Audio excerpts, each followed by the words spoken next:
Not to snooze, but I would like to. Yes. The April 20th regular meeting for the Huron City Schools.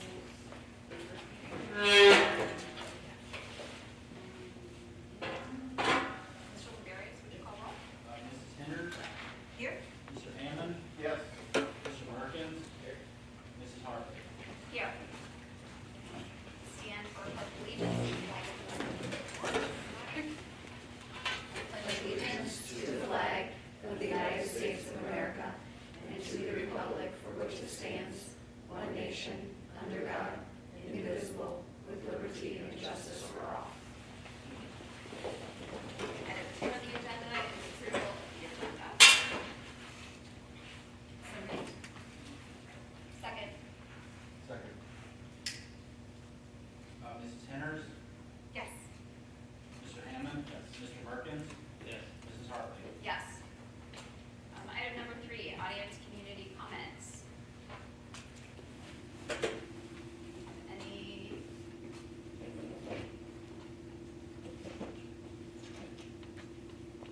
Oh, sorry.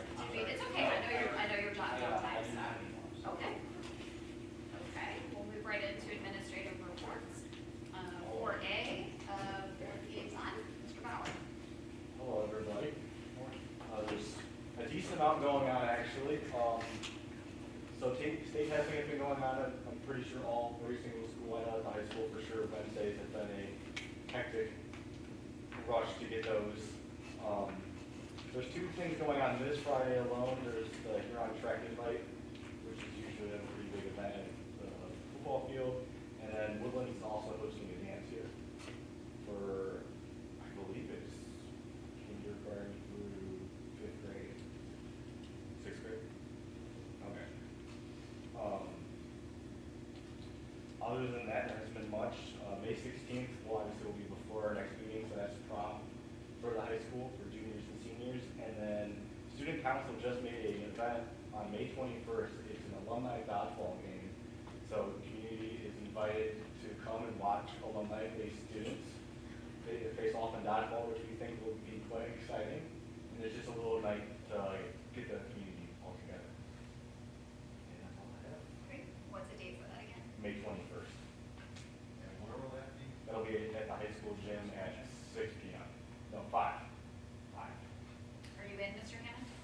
I've got brushed up on my dodgeball skills. Alternate, they can tag you. Yeah, okay. All right, moral support. Although I really like the movie. I don't know. I'm going further than that. Great, thank you. All right, next we have Dr. McDonald for administrative minutes. Thank you.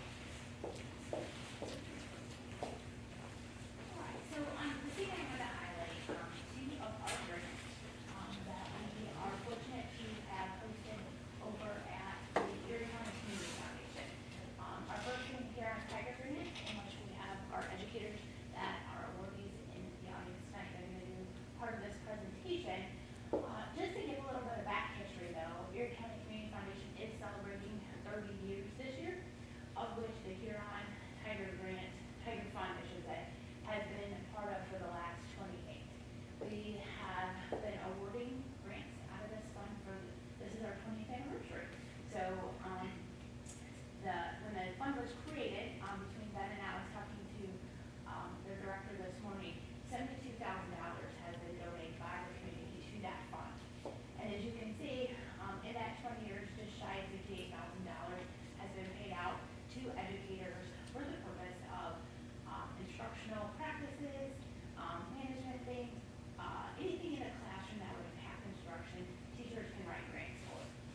wonderful women representing McCormick. McCormick was, they won on award this year for the Tiger Grant, so go McCormick. Mr. Dowdy, so Leila Watts and Taylor Miller, Star to Stop. Come on up.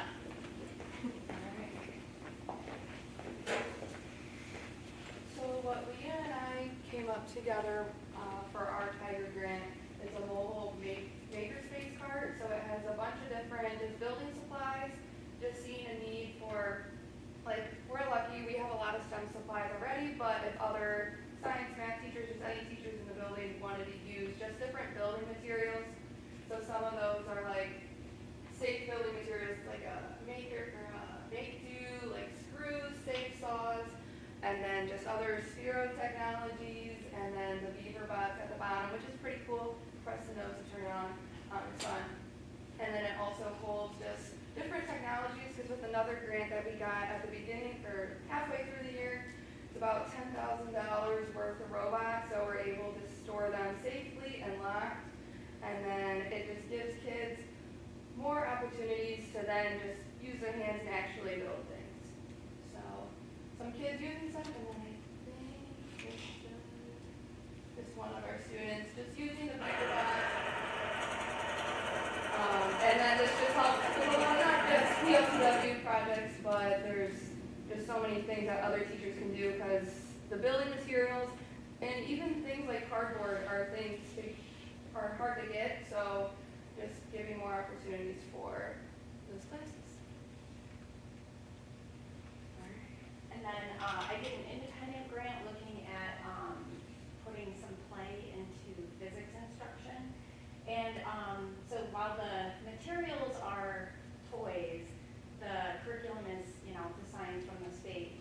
So using things like air hockey tables and pool tables to explore physics, roller coaster sets to have them build and explore physics, and then gearbox, so looking at like Lego type projects. See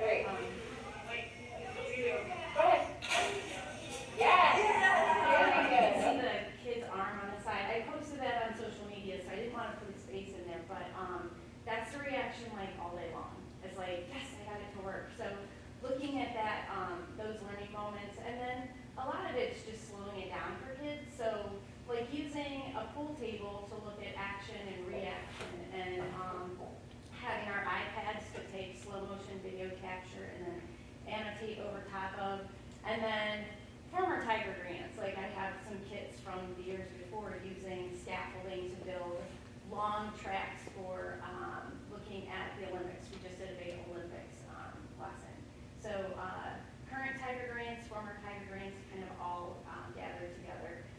Kids learn best when they're enjoying what they're learning and having fun. So the toys in the classroom are exactly that, just to keep them engaged and explore some tough concepts, but in ways that keep them, having fun. And that's We have the 5 y'all.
to be a better connection with the school, with the public library. Half of our kids just don't have library cards and these types of things. So one of the things with the 8th grade team we wanted to do was go back to silent reading. Just with kids being on computers and social media, just a silent, sustained activity to help them stay focused. So with the grant, we were able to purchase over 75 new books, and I worked with our contact with Barnes & Noble and Crocker, and looking at contemporary artists. I had students give me a list as well, and so it's various genres, historical fiction, sports, some of the series of authors that they like, and some of their favorite authors. Being able to have these books in the classroom has provided more opportunities for them, broadens their selections, and discover some new genres and authors. And I had 2 students who have read several books out of that list since we just got these in February. So they're fairly recent. And Hadley, who is one of my students, had submitted this email to me that having the extra books makes it easier on students to have them in the classroom. Some kids don't get to go to the library, don't have time to get the opportunity to read what they want to read. Having more options can open new doors to discovering what you like to read, whether it's fantasy or history. And it also makes it easier for there not being an accessible library in schools, so we can do book reports or in general read. Filling that library with different types of books can be a new way for students to explore new cultures, ideas, and learn about historical events. And I will say the book that she read for her book report, which I have a project up here for, she now is reading another book by that author, and so it's just, spurred a lot of discussion. Another gentleman in class, Stephen West, he read a book that I had, when I purchased it, I told him, I was like, hey, I think you might like this book. So he read that, now he's picked up another book in the series, in that same kind of genre, inspiring types of books, and children would like it. Okay. And so we did, using Book Creator, which is one of the apps that Mr. Cross showed me a couple of years ago, we have been able to do some projects this year. So again, not showing students pictures or anything, but when we do these projects, this was for our Holocaust book project that we just finished in April or March. We did the first week break. They each read different books, and so rather than standing up, and my book report was about each student, I purchased headphones for them, and they bounced around the room, and so kind of musical chairs, and we're able to get through between 8 and 10 other projects. And so with these, they had a component of, they had to basically retell the book and pull out what they felt was important. So if you look here at this one in particular, they had to include voice projects with it, at least 5 voice clips. They wrote summaries, they had to include videos, and of course some of the books, this one is historical fiction based on the author's grandmother. But they did a really nice job, and they could share and learn from each other, because it's such a vast topic, that particular area.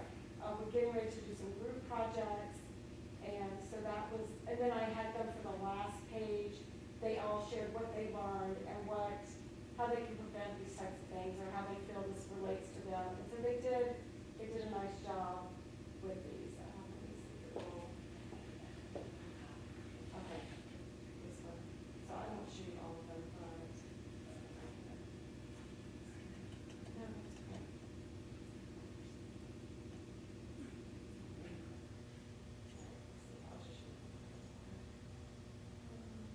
So they did a nice job with these. And this was another student too. Another one of the new books that we purchased, and she has picked up several more books from the shelves as well. So they're not all Holocaust, but this happens to be a lot of what we saved out of the library, and then added a few of those. And then for their last project for the year, they're going to be able to work in groups and pick a book that there's multiple copies of, and they will create activities for the class. So this is about a true Eva Moses course, and this is her recanting or recalling some of her things of experiments under Dr. Mangala that she experienced. So I feel like it was very beneficial to them.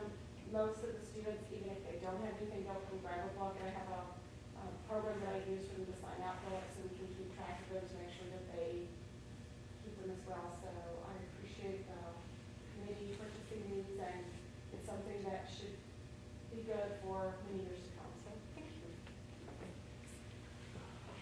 So one nice thing, the intent of the Tiger Grant is to allow our staff to pursue an interest, a purpose that they're very passionate about and pilot it out. So over the course of those 1 year, some of the stuff that we see in classrooms now actually came from ideas that started with the Tiger Grants.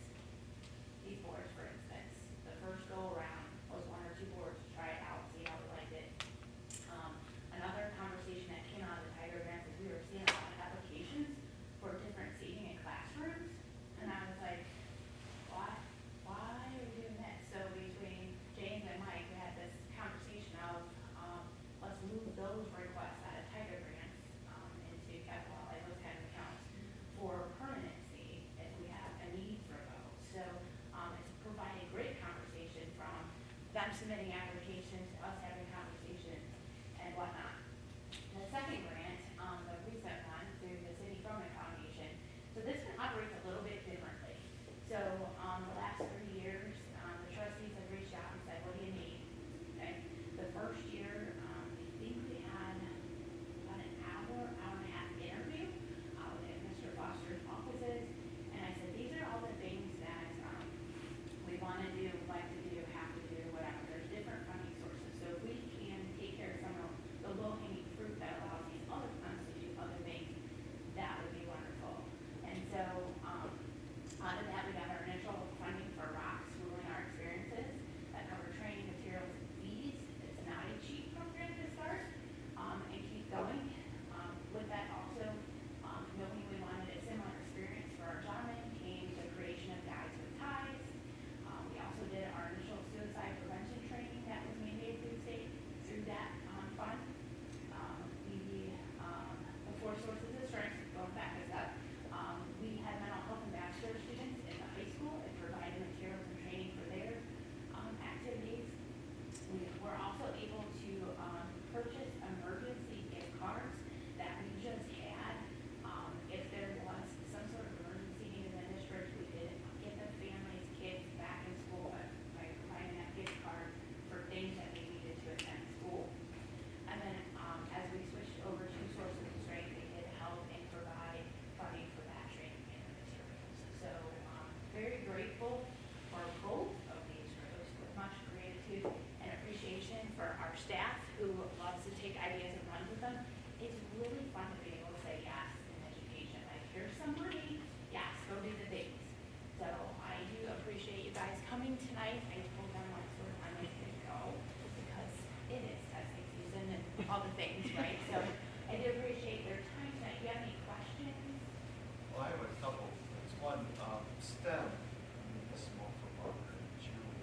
How do we integrate STEM into the classroom? Is it something that we do on a regular basis, or is it a particular resource room? Or how does that work?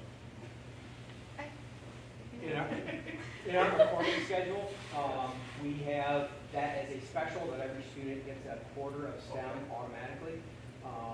But then staff, if they would like to incorporate it into their classrooms, Lesson plan. especially incorporates really well into the science classroom. And Mrs. LaCrosse is very good about hands-on learning and getting kids engaged and things of that sort. And also at Woodlands, Taylor is also here with our 4th and 5th grade. She sees them as part of the special rotation as well. And then going into the high school, and these are more direct things. So, and then in the high school, we do have the STEM class with Badger and Patty Ryan. Indirectly, I think a lot of teachers incorporate it without realizing the things they don't call out. Like, hey, this is a STEM practice, right? So they're critical, creative thinking, things like that, problem solving, and even the soft skills of working in collaborative groups, right? Talking to people that you don't talk to, yes. So both indirectly and directly. And always looking for ways to improve and include more. Yeah, it's a great program. I want to make sure we work some implementation of it. I just wanted how is it delivering the summer resource room is incorporated into educational planning every day. The other thing I want to applaud you on the integration and bringing more cultural awareness to the students, particularly at middle school age. I know it's a tough subject, but these days seem very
first week cut off purchase orders, so we're kind of ramping up to close out the fiscal year. Every department's getting like an open purchase order list, and they need to go through that and vet it and see what can be closed. So we're kind of already starting that process for the fiscal year on June 30. That's pretty much all I have for you tonight, but if you guys have any questions, I'd be happy to answer. Great, any questions for Mr. Nicholas? All right, go on to 4D, superintendent's report. Good evening, everybody. Just reviewing agenda items. The first is policy review, and this is the second reading, so then action on that. List-branded foods, and then entrance age for kindergarten. So we're aligning with our revised code. The second one is Erie County Department of Health for school nursing services. We've used them for a long time. Great provider, and they have the support back at the home base from the Department of Health. So continue that next school year. Noveka provides us our technology support staff, and so we're doing those contracts. This will be our third year with them, and very well with services and on it, John Young spot call, all things, even nights and weekends. That's excellent. PEP, Positive Education Program. We have some students who need specialized programming, and they provide it through, they receive it through PEP. So that is the service contract for that. 7E is pay to participate. So last year, this month, the board approved suspension of pay to participate for this school year. So this item is continuing that suspension in the next school year. I think it's a good reminder to all of us and the community at large that we did have those participation fees, and we suspended them, and ideally we continue to keep that suspension in place. Certified personnel items. It's the month where we renew the majority of staff's contracts. So we have some staff moving to their first continuing contract, the limited contract with staff. We have some who will have a second year of retired hire, and then one employee who went on leave that was FMLA approved but extended beyond the paid option. For classified, same idea, approving majority of staff. So with staff, with classified staff, they get a limited one-year contract, then they get a 2-year contract, a second 2-year contract, a third 2-year contract, and then they move to a continuing. So that law changed 2 years ago, but we're still working through that as far as people in the renewals processes. So those are listed there. And then we also have deployment of a new head custodian here for Woodlands. Mark is in the audience. You might recognize Mark if you've been in Woodlands, because he works as an educational aide for North Point in Woodlands. So it's going to be great having a new employee, but also very familiar with the staff and the building and all the operations. So looking forward to having Mark officially approved there.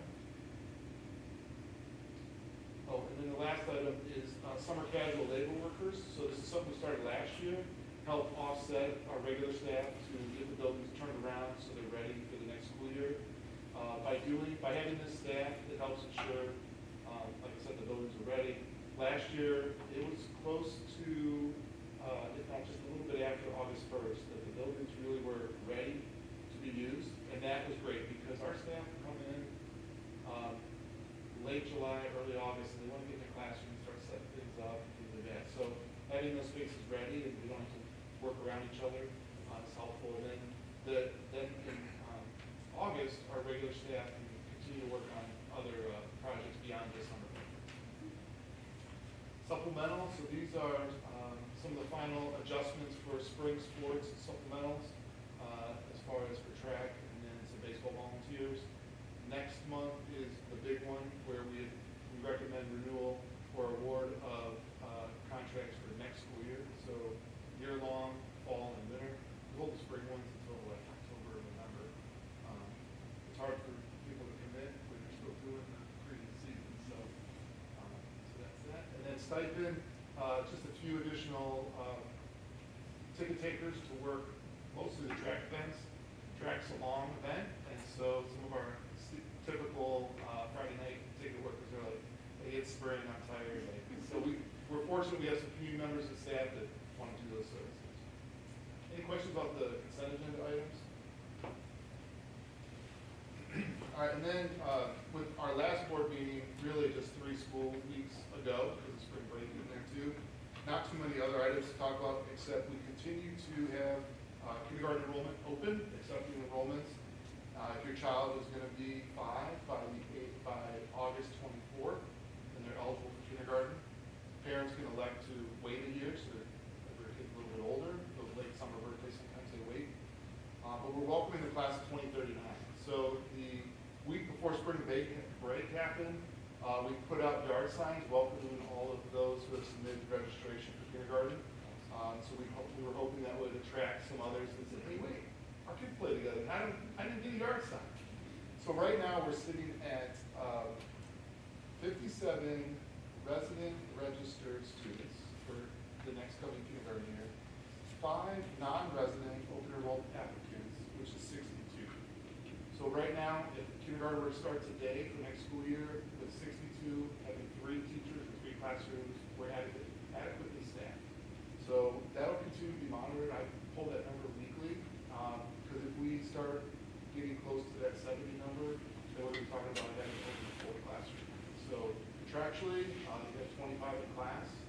I don't know if you've ever been in a kindergarten class, but 25 littles, that's a lot. So we don't want to hit that max, but we also want appropriate class sizes across the board. So any questions about kindergarten? Is there an assessment process? Yes. So the last 2 school days, kindergartners don't report, current kindergartners don't report, and parents come with their future kindergartners, staff run them through kindergarten screening. From that, they do identify kids who would benefit from like a summer boot camp that gets delivered in August, right? Yeah. So in August, it's like a 5-day little boot camp for kids, just to help them get school ready, so they come in a little more ready for kindergarten. But yeah, that happens in June. That's it. My items. Okay. All right, item 8 is a motion for approval for the consent agenda items 5 through 7, which include the approval of the minutes from both the 23rd regular meeting, March 27th special meeting, treasurer recommendations, and the superintendent recommendations. Do we have a motion for approval? Second. Mr. Perkins? Mr. Hammond? Yes. Mrs. Henners? Yes. Mr. Rager? Yes. Mrs. Hartley? Yes. Okay, congratulations. It's official. Congratulations. Okay, item number 9, board discussion and action, new business. I'll just share, and I can pass it around. We have a letter addressed to the Board of Education from the Lego Club. And the Lego Club was started by one of our teachers, Mrs. Karen Lamb. Dear members of the Board of Education, thank you for allowing us to start the Lego Club at Woodlands Elementary. The students and I are very excited to get started and begin building, creating, and learning together. Your support has made this opportunity possible, and it already has students buzzing with enthusiasm. If you're available, we invite you to join us in the Woodlands Library any day, and she has the meeting day and time in here, along our students to build, and that they would love to see us. And then it is signed by not all the students, because how many did she have sign up? Yeah, so this is one of those new supplementals that went through that MOU process. And she was hoping to have 20, maybe 30 kids. She ended up with 90. So she hosts them in cycles of 3. So every 3rd week, the kids need to participate. So she has 30 at a time. She has 90. And because she grouped them like that, she has enough Legos.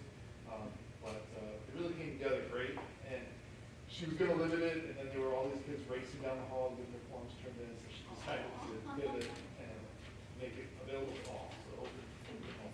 Is that open to all grades? Yeah, my understanding is it's open to all grades, yeah. Karen. Awesome. So we're invited, everyone wants to pop in there and let her know the superintendent and school.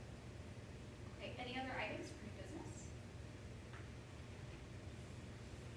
Just a comment I'd like to make is, I had the, my daughter was involved in, little shout out to Mr. Harper Road, taking 18 freshmen down to Columbus for a very long Saturday. And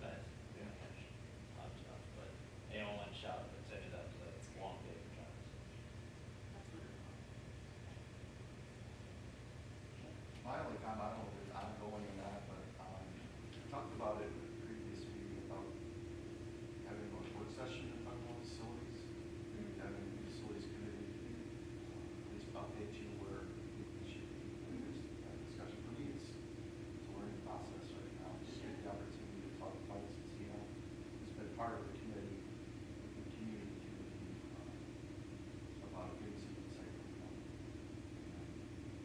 I know the next meeting's on the 18th, so it's a short window, we can do something between now and then, but maybe after the May meeting, try to get a work session done, maybe after school is over.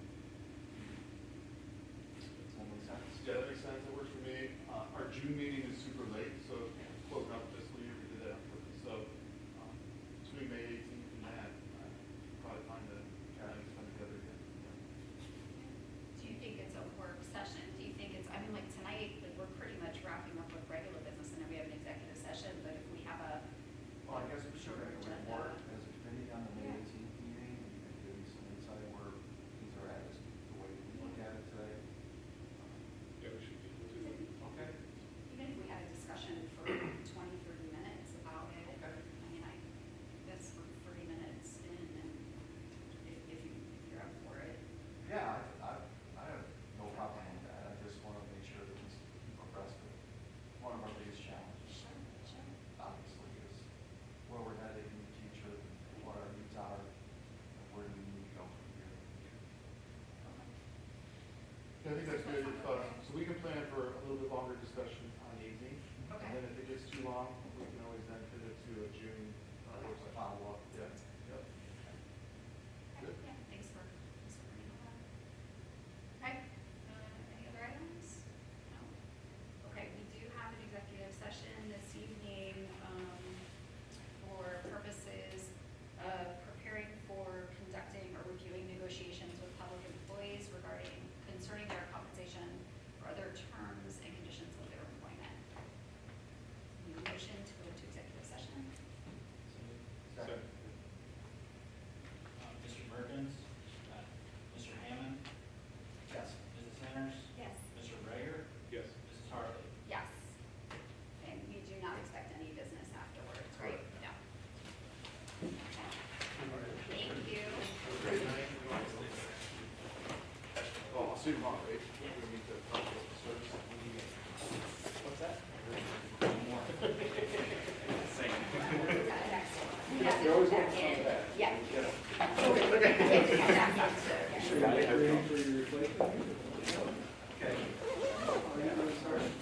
Good night.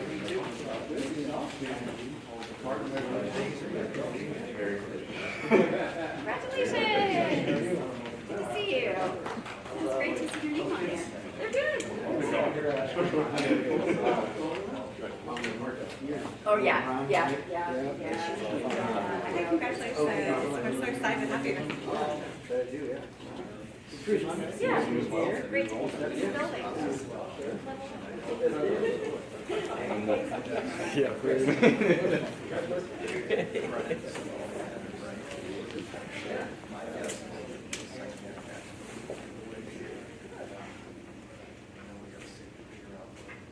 Tax picture, I know there's some deadlines that we got for auditors.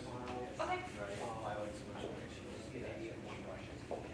So, one thing she brought up was a pending bill, and I think it's the Constitution. We can get it done now.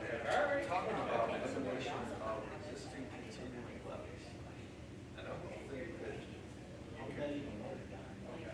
I don't know where would you start? A 5-year then, Right. or what is it? So I don't think it would go anywhere, because I don't think it's constitutional. Because the law does not allow retroactive. No.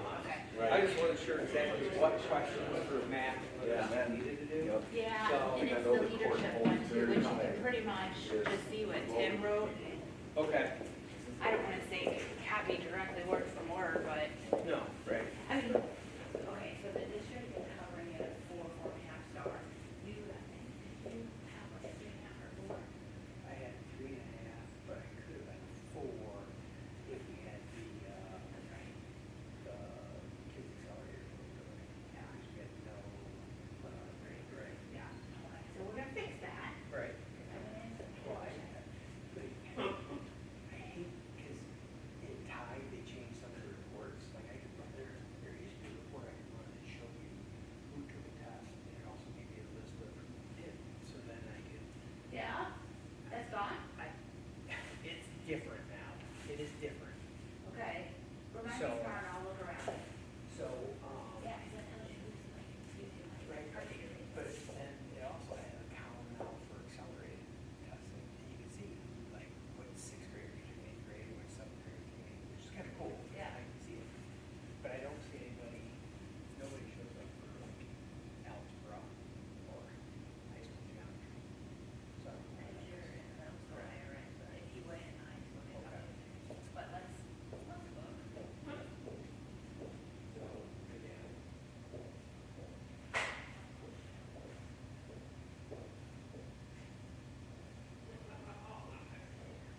Hager, Yes. Mr. Hammond, Yes. Mr. Merkins,